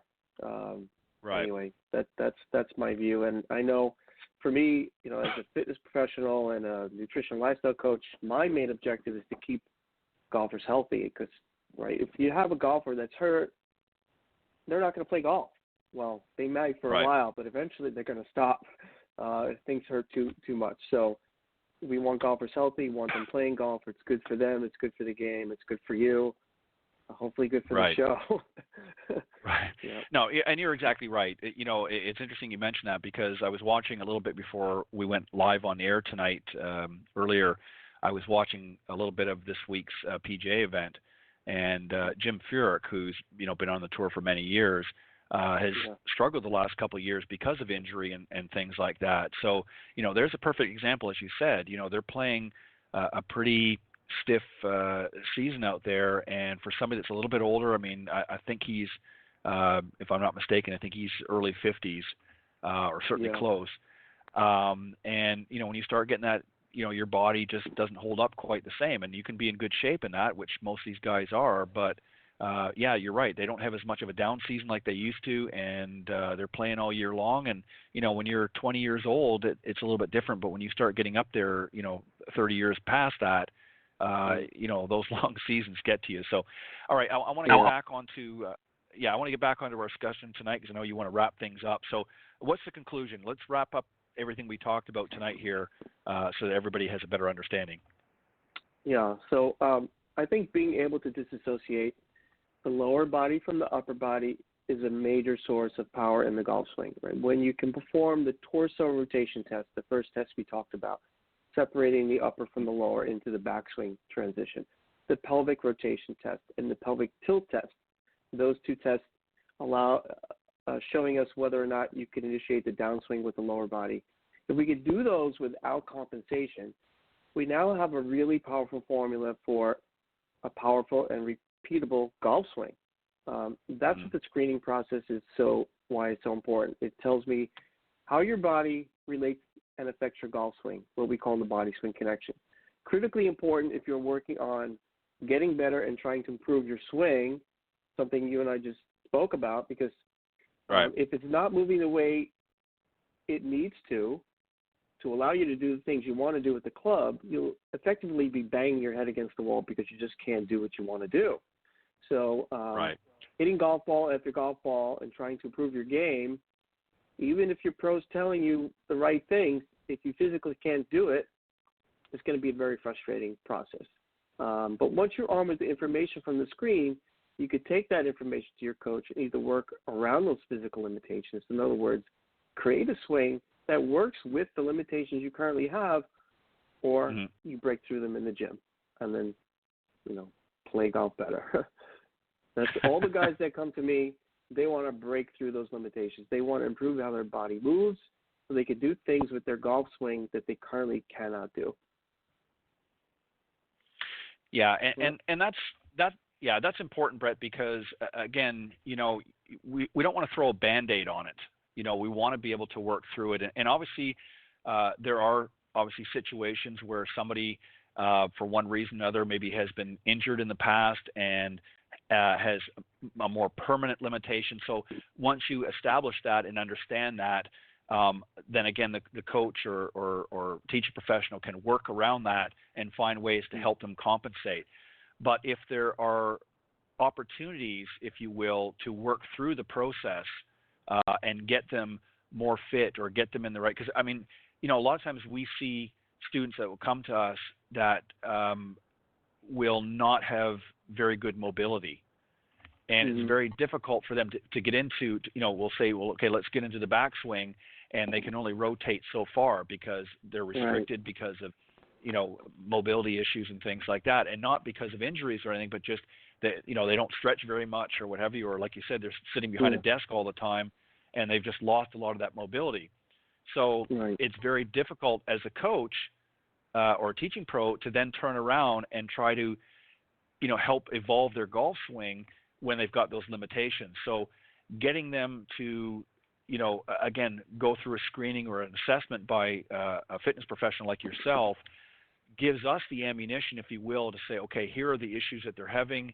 You've put together, or you've helped them to put together a plan to overcome some of these issues, and we can sort of work on that together. And at the same time, I'm not sort of throwing a temporary Band-Aid on, giving them a makeshift golf swing while they go through this process, I'm going to be able to work with them as they go through their fitness side.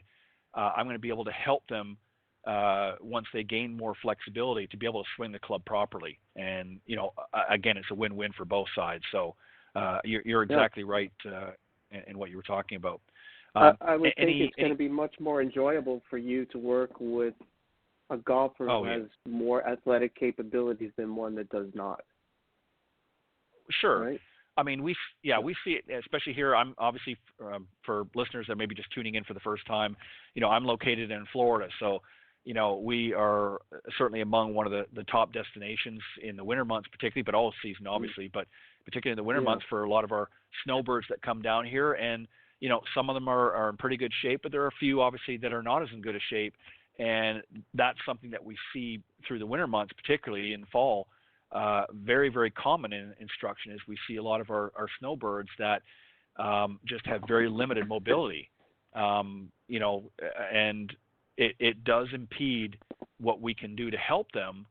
And, they all want more distance and they want more accuracy, but they can't move, beyond a certain limitation, and it's very difficult to give them what they want. So they get frustrated, and this is why predominantly, because they're not able to see improvement, this is why so many people, especially as they get on in years, drop out of golf, is because they've lost that flexibility and mobility.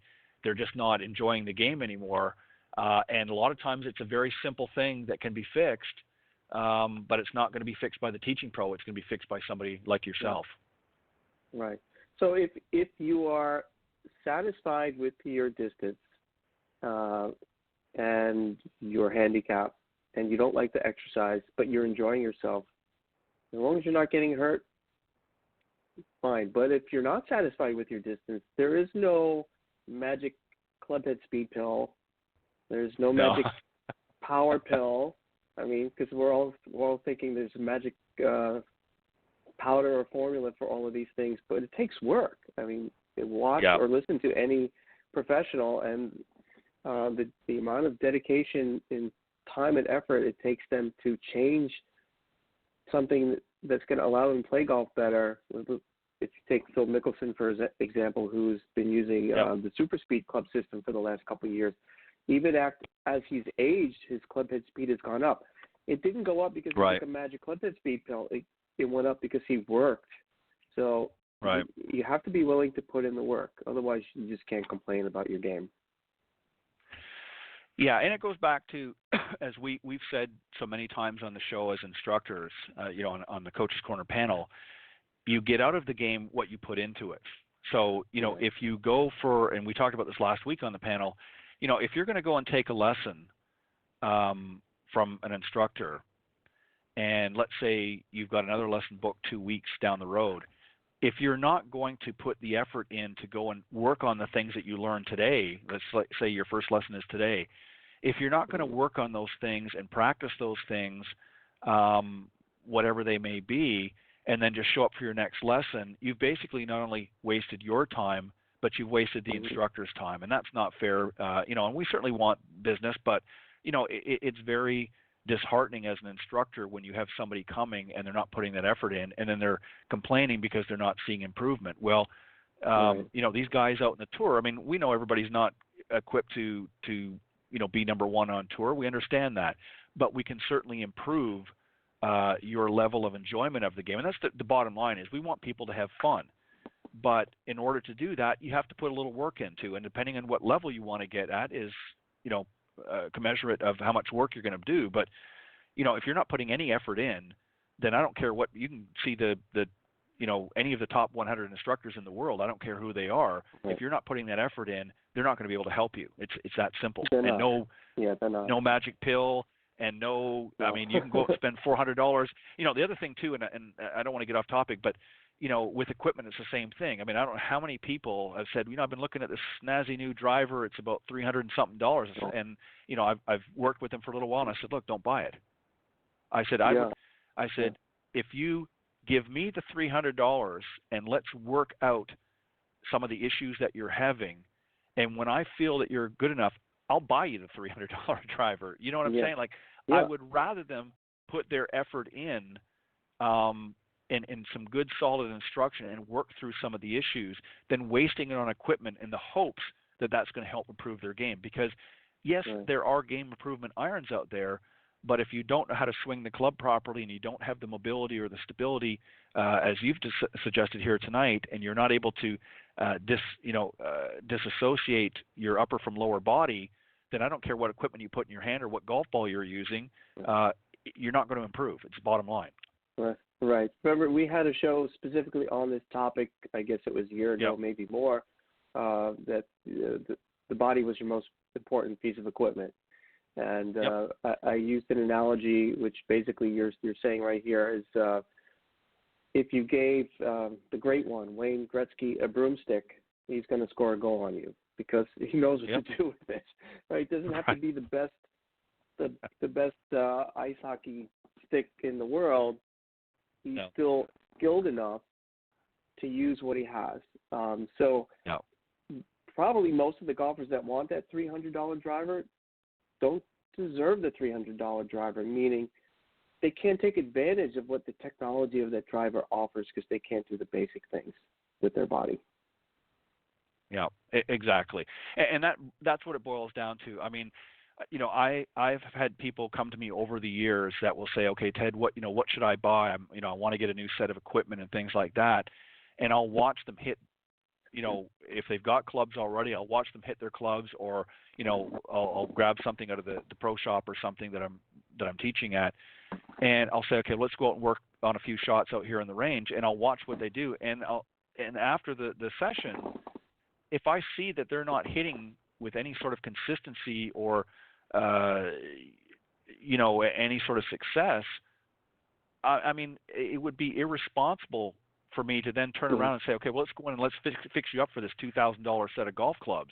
It's unethical as far as I'm concerned. So, there's a time and a place where equipment, I mean, your body is connected, to a tool. That's what it boils down to. The golf club is a tool. The ball is simply the object that tool is going to move down the fairway. But if your body is in misshape, you can put whatever tool you want in your hand, even a hammer. If your arm is very weak and whatever, you're not going to hammer that nail in very good. So there's a lot of analogies that we can use, of course, and we can go on for hours about. But the point is that your body, you're right, is your most important tool in your golf game. And if it's weak and not functioning properly for whatever issue, then that's what needs to be addressed first. And then, because equipment doesn't change. Equipment is always going to be the same.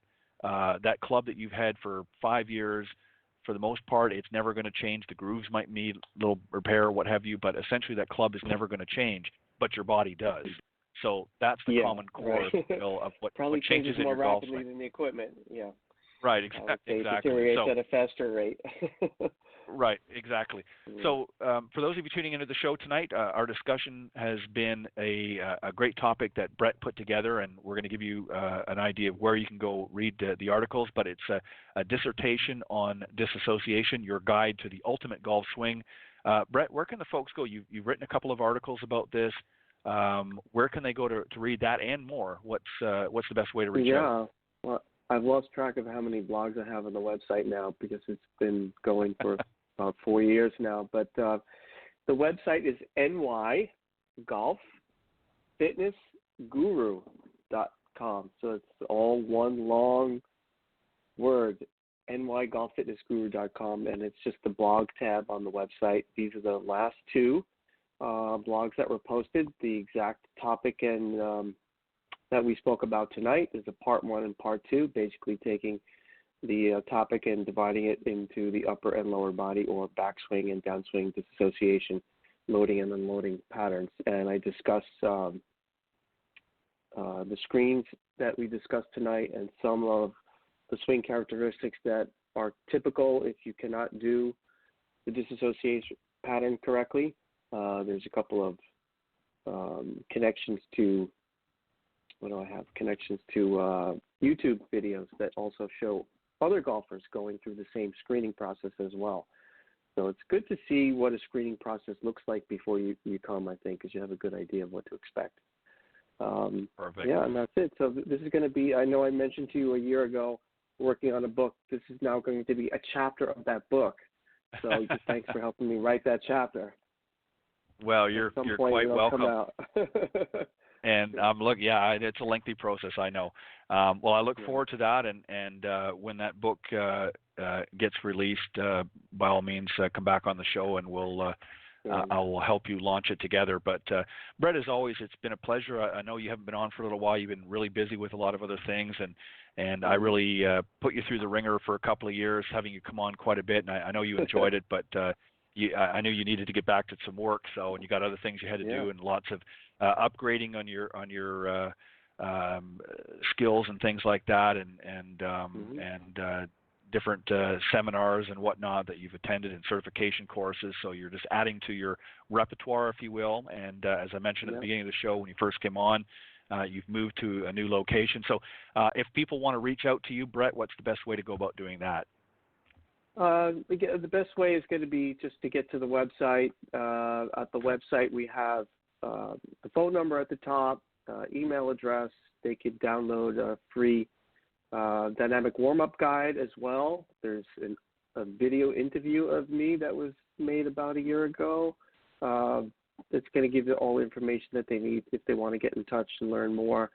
Whether if they're in New York and they want to contact me to get an assessment, great. If they're not, and they just want to read some of the articles and learn, it's there. It's free. By all means, please visit. And if you have any questions, just let me know. Perfect. And just to confirm again, correct me if I'm wrong, but it's nygolffitnessguru.com, correct? That's correct. Yeah, that's the one. Okay. So go to that website, and if you're in the New York or surrounding area, reach out to Brett. All of his contact information there. Also, if you click on the blog, the last couple of articles are what we talked about here tonight. So make sure you do that. He's a great guy, knows his stuff, and he's been a valued guest here on the show over the years. And I know we'll have him back, and I'm looking forward to this book. So hurry up and finish it up so we can talk about it on the show. Yeah. Hurry up and write it. But Brett, as always, thank you. Yeah, thank you very much. And again, congratulations on a new facility. And I'm looking forward to having you come on a show again on a future show. So have a great weekend, and I appreciate you coming on. Thanks again for having me, Ted. I appreciate it. Bye-bye. All right. Talk to you soon. Bye-bye. All right, that was Brett Cohen, a golf fitness instructor and Fitness Over 50 authority, and the founder of NY Golf Fitness Guru. And again, if the website is nygolffitnessguru.com. Again, you can get all this contact information there, and you can also click on the blog and read the articles that cover what we discussed tonight on the show. So I want to thank everybody again for joining me tonight here on Golf Talk Live. Again, don't forget to go to golfswing.com at the end of the show and enter promo code Golf Talk Live. Join the site and save 50% off the subscription price by entering that promo code Golf Talk Live at the checkout.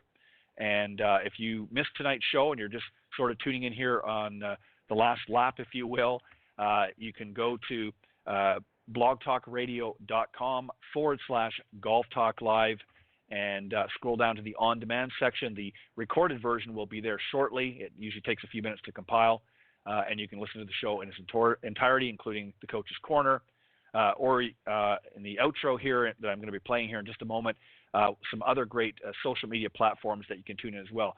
But on that note, thank you, everybody. Thanks again to the Coach's Corner panel, John Hughes and Chuck Evans, and my very special guest tonight, Brett Cohen. Thanks, guys, for always bringing your best to the show. And thank you to all the listeners for faithfully tuning in each and every week here on Golf Talk Live. I will see you next Thursday. God bless everybody. Bye-bye.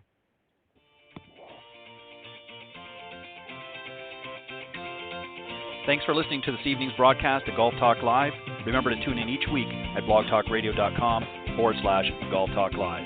If you can't join us live, check out the on-demand section for previously aired broadcasts, or listen on any of the following social media platforms: iTunes, Stitcher, TuneIn, CastBox, TalkStream Live, and of course, Spotify.